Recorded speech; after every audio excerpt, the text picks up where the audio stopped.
"You'll never be more than a barista." That's what he said. Cold, dismissive. And the worst part? I believed him. For a long time, I thought maybe he was right. Perhaps I wasn't meant for anything bigger. But sometimes the most ordinary life hides the most extraordinary turn. I used to wake up at 4:30 every single morning.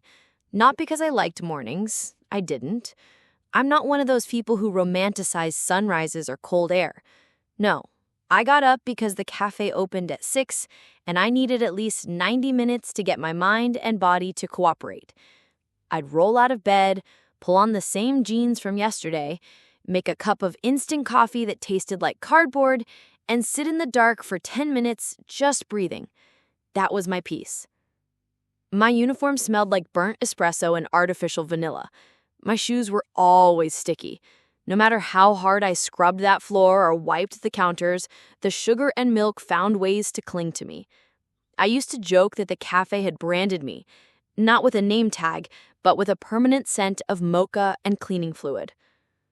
The customers came in waves. Some smiled, most didn't.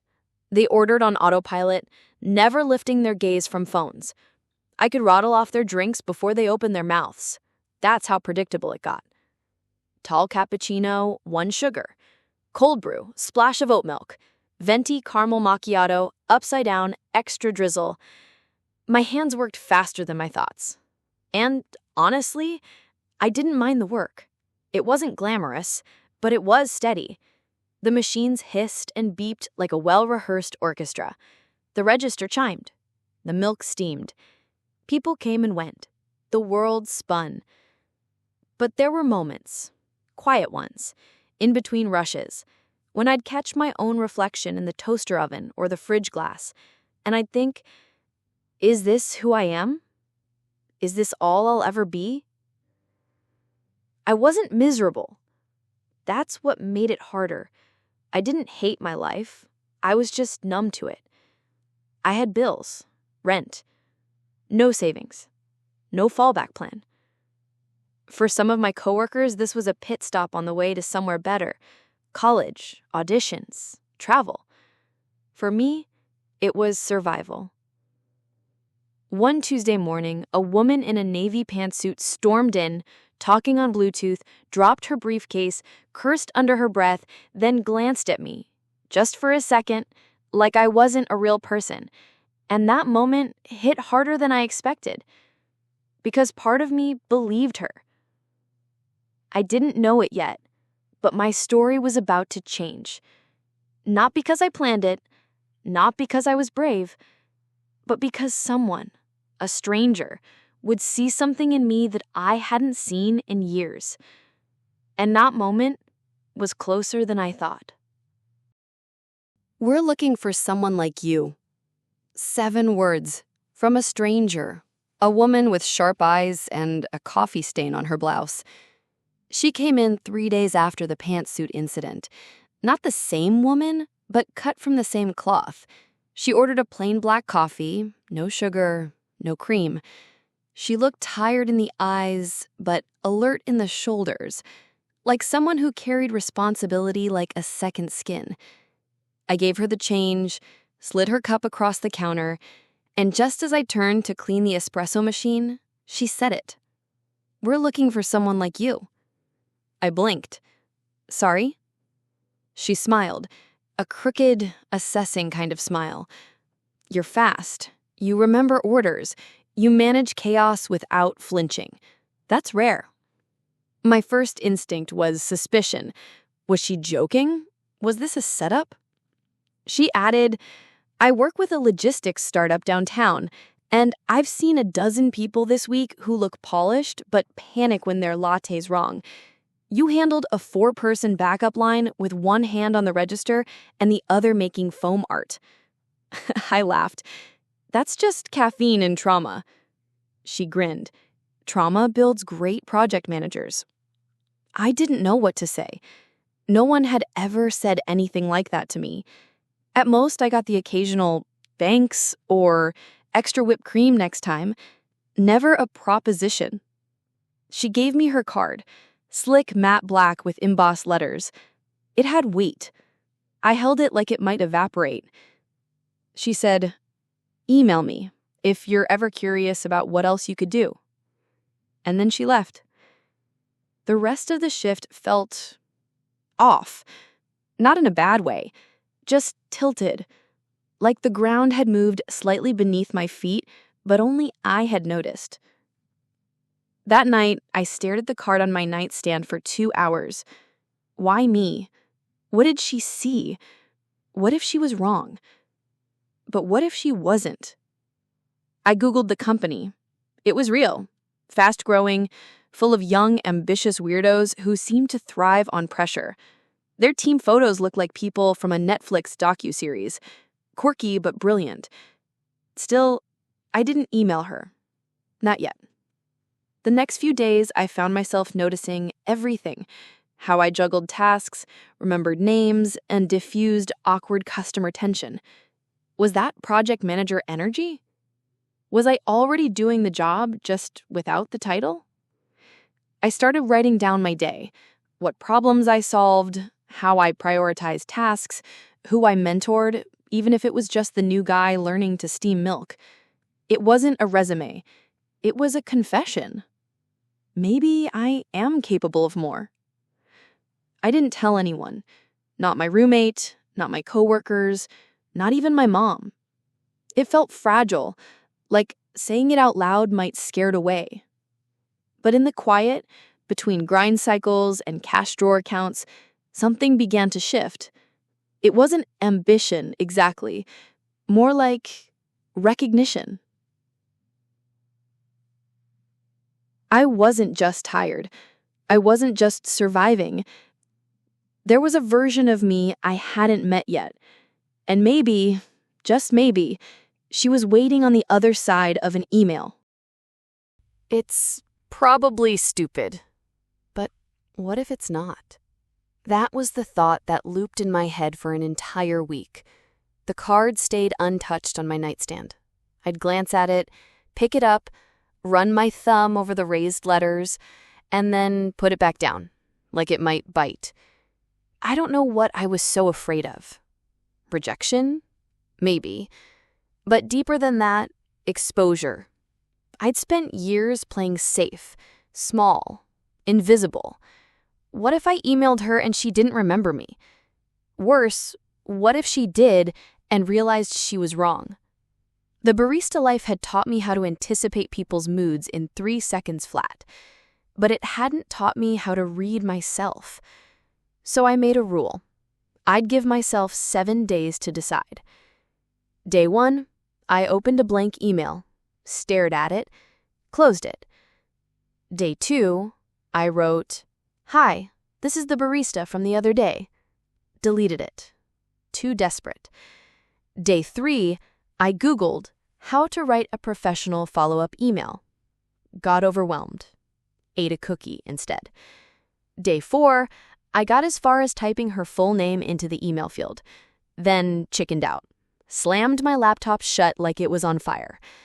By day 5, I was starting to feel pathetic and honestly a little angry. Not at her, but at myself. Why was it so hard to believe I might be capable of something different? On day 6, a regular customer came in. An older man, always wore a navy cap and asked for just coffee, none of that fancy stuff. I handed him his cup, and he paused, looked at me, and said, "You know, you've got a good head on your shoulders. That's rare these days." I smiled and nodded, but inside, that was the push I needed. So, day 7, I woke up before my alarm, showered, made my one good cup of French press, put on my job interview voice in my head, and sat down. Here's what I typed. Subject: Thank you for your words the other day. Hi, her name. You came into coffee shop name last week and mentioned your startup. I wanted to say thank you. Your words stuck with me. I've never really seen myself outside of this job, but you made me think maybe I should. I don't know if you're still hiring or if I'd be the right fit, but I'd love to talk more if there's a chance. Thank you again. My name. I hovered over send for a full 60 seconds. My finger trembled. My stomach was in knots, but I clicked it. Then slammed the laptop shut again and screamed into a pillow because it was done. I'd opened a door, a real one I couldn't close again. And all I could do now was wait. I haven't heard back. Did it land? That question whispered through me every hour for 2 days straight. After hitting send, the world seemed to fall silent. My inbox remained stubbornly empty. No ding, no message, just quiet. Day 1. I refreshed my inbox 4 times in 20 minutes. Each refresh felt like opening lottery numbers. You hope you'll win something, but most of the time, there's nothing. Day 2. My phone stayed on. I stared at it whenever it buzzed. Even the mail app notifications stressed me out. No message. I tried to focus on work, but the espresso machine felt louder. Every order, every beep, it all echoed the silence. Day 3. I forced myself to wait, because all the guides I'd read said to wait at least 3 to 5 business days before a follow-up. Professionals are busy, and thousands of emails flood their inboxes daily. A touch of patience might keep the connection alive without scaring them off. I sat with that. It sucked, but it was a strategy. I repeated to myself, it's a gentle nudge, not a demand. On day 4, I drafted a tentative follow-up. Short, polite, respectful of time. Subject, following up, thank you again. Hi, her name. I hope you're well. I know life gets busy, just wanted to touch base on the email I sent last week. It opened my eyes to what I could be capable of doing. If you're still interested in talking, I'd love to hear any thoughts when you get a moment. Thank you. My name. Perfect? Not really, but honest, clear. I hit save as draft and sat with it for an hour, then deleted it. Turns out, giving the draft space helped. The anxiety faded. I reminded myself, it's connection, not perfection. Day 5 revealed something unexpected. A calendar invite without explanation popped into my inbox. My heart screamed, but the invite was empty. A glitch? Spam? I opened it carefully. Inside was a single line from her. Thanks for writing. I'm impressed. How about next Wednesday for a virtual coffee? My breath caught. My fingers trembled. Just a little line. It changed everything. I exhaled. Moments like these, waiting, hoping, watching, a blend of vulnerability and strength, made me realize the hardest part of growth is the silence before something starts echoing back. I'm impressed. Just 2 words, delivered in a calendar invite, but somehow they echoed louder than a standing ovation. I stared at that message for what felt like forever. It wasn't just confirmation. I'd thought people like me got lost in the shuffle, that my kind of work deserved invisibility, but here was proof otherwise. Next Wednesday, I readied myself for the virtual coffee call. My heart pounded a rhythm of nerves and an unspoken question. What now? She appeared on screen right on time. Her eyes were still sharp, but softer now, curious. So, she began, tell me who you are, beyond the counter. For the next hour, I told her the story of the burned-out barista who found a spark. I mentioned the little triumphs, staying calm during rush, caring about how a customer's name was pronounced, sprinkling kindness like latte art. I spoke honestly about doubt, but also about this newfound pulse of purpose. She listened and nodded. When I paused, she asked, "What do you really want?" For a long moment, I didn't know. I had spent so long wanting simply to be seen that I'd forgotten what I actually craved. Then I took a breath and said, I want to lead. I want to connect things that don't belong in the same sentence. Logistics, empathy, coffee, maybe me in something bigger. Her smile was steady. We do need someone like that. In that sentence, I tasted the possibility of a different life, one built from grit but fueled by intention. I closed my laptop after the call, feeling lighter than I had in years. My reflection in the screen no longer looked like someone surviving. I saw someone opening up for the first time. Over the next few days, I prepared, researched the company values, brainstormed how my skills could map to a role I never thought I'd qualify for. I asked a former coworker for a testimonial about my work ethic. I practiced talking about leading with empathy, not knowing how it would land, but wanting to mean it when I said it. This time, when I held the mouse over the button to hit reply, I didn't hesitate. Next step activated. This is your office now. The words hit me like a slow sunrise, warm, real, and a little unbelievable. The hallway was silent, carpeted, and clean. I walked with quiet awe, holding the small company-issued laptop in one hand, badge clipped to my blouse. There was a temporary nameplate on the glass door. Operations Manager, Acting. But the acting part faded in my mind, because I had been asked to sit here. Me. My first meeting was small. I was the most underdressed person in the room and definitely the least experienced. The others spoke in acronyms and analytics, but I listened, took notes, asked 2 questions. People nodded. That evening, I went home and cried, not from stress, but from a weird blend of joy and terror. I felt like a fraud, but also like someone who'd finally kicked open a door they were never supposed to find.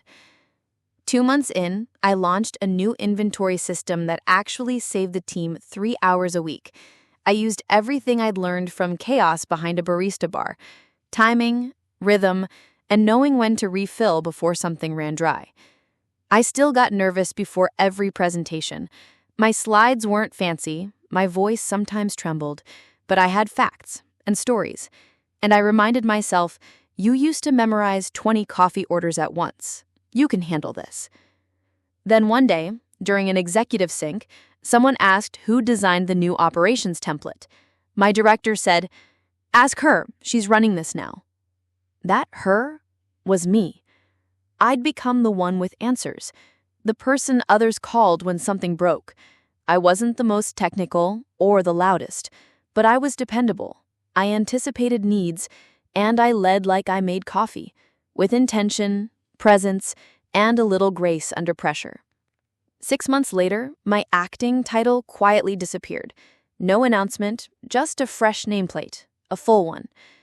Operations Manager, permanent. And the day they installed it, I asked to keep the old one, the one that said acting, not because I doubted myself anymore, but because I never wanted to forget the feeling of proving I belonged.